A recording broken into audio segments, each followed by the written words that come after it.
papia, un bam papia dos. Ay, es un honor para mí dedicar a vos.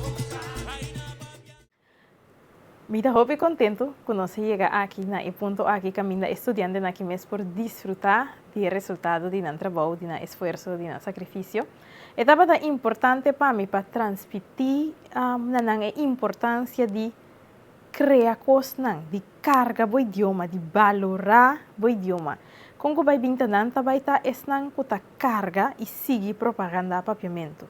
Então, me agora tempo me estava estudar mi colega não estão a estudar para mim com mim estão com hopi aia para mim conhecer a carga papiamento não alaga exemplo hopi bonita.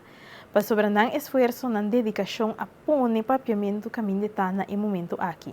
Se me corra material que não cria, não ora não está estudando só, pero também dentro do trabalho, bota mira não amor para o idioma. Então, aqui estava algo que via de projeto aqui a purba para inspirar jovens aqui com essa aqui com hey, vou não te estudando matéria, pero vou mês também mês ter carga boa matéria, vou mês ter bendifo, vou mês estar orgulhoso de dizer, maneira qualquer coisa que vou ter que botar orgulhoso de dizer.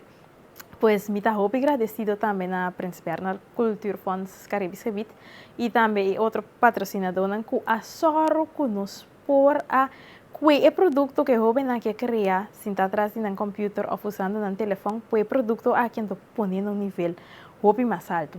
Para mim, se está algo hopi valioso, pois sobre a hora vou outro idioma, vou subir internet, vou mira coisas profissional também assim. Então, se está bonita, como é o idioma, então você hey, até aqui nós temos essa aqui também.